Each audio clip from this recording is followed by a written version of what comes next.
જય શ્રી કૃષ્ણ મિત્રો, ઉર્વશી કિચનમાં આપનું સ્વાગત છે।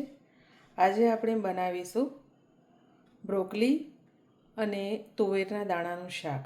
બધાએ બ્રોકલી, કેપ્સિકમ અને ટામેટાં નાખીને કે ડુંગળી નાખીને ખાધું હશે, પણ આપણે આજે બનાવીશું બ્રોકલી તુવેરના દાણાનું શાક, જે સિઝનમાં છે। શિયાળામાં બ્રોકલી પણ સરસ મળે છે અને તુવેરના દાણા પણ બહુ સરસ મળે છે, જેના માટે મેં 300 ગ્રામ જેટલી બ્રોકલી લીધી છે, એક ટામેટું છે, 2 મીડિયમ સાઇઝની ડુંગળી કટ કરી છે, એક કેપ્સિકમ છે, એક બાઉલ તુવેરના દાણા છે, થોડું લીલું લસણ છે, લીલા ધાણા છે, હળદર છે, તીખું મરચું છે, કશ્મીરી લાલ મરચું છે, લીલા મરચાંની કાતરી છે, સ્વાદ પ્રમાણે મીઠું છે, ગરમ મસાલો છે, સૂકા લસણની કતરણ છે અને ધાણા જીરું પાવડર છે।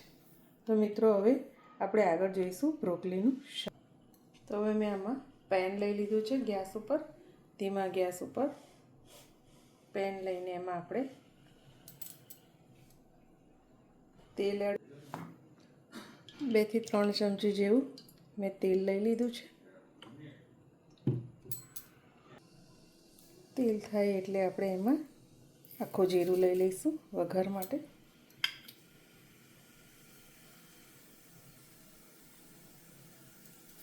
તેલ થાય એટલે આપણે એમાં ડુંગળી લઈ લઈશું,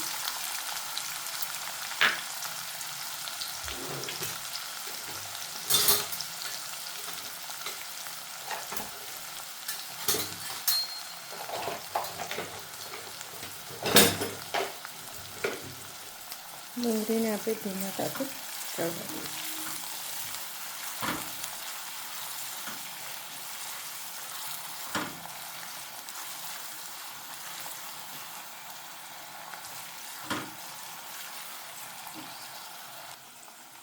ડુંગળીનો કલર સહેજ બદલાશે એટલે આપણે એમાં નાખીશું લસણ, મરચાંની કાતરી, ટામેટાં,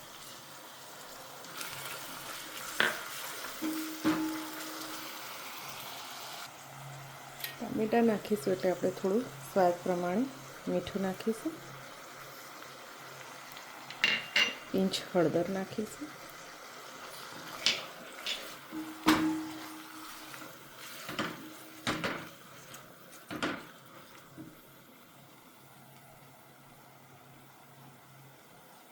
એમાં આપણે કેપ્સિકમ નાખીશું। કેપ્સિકમ અને ટામેટાને આપણે થોડી વાર થવા દઈશું। હવે આપણે આમાં તુવેરના દાણા લઈ લઈશું,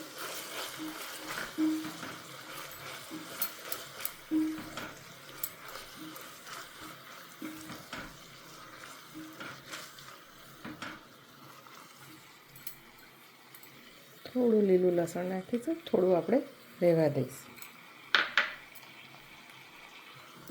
અને આપણે થોડી વાર ચડવા દઈશું।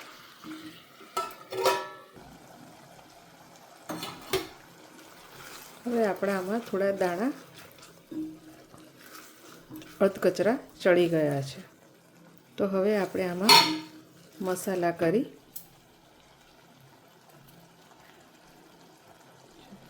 તો હવે આપણે આમાં તીખું મરચું,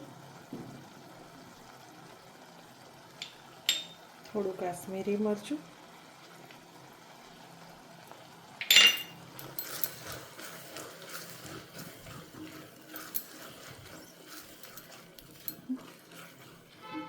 અને બ્રોકલીને પણ એડ કરી દઈશું।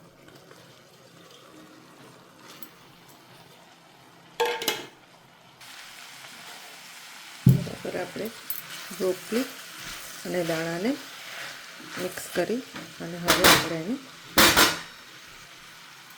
ધીમા તાપે ચડવા દઈશું।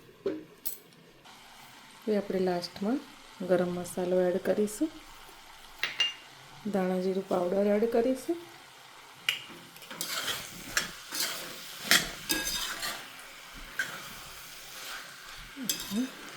5 મિનિટ થવા દઈશું.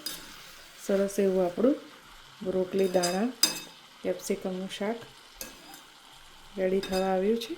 5 મિનિટ આપણે એને મસાલા સાથે ચડવા દઈશું.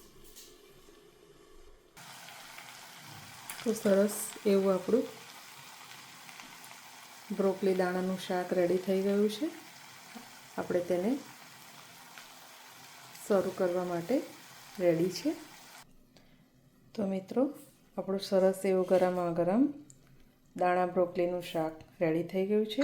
આપણે એના પર ગાર્નિશિંગ કરીશું થોડા લીલા ધાણા અને થોડું લીલું લસણ.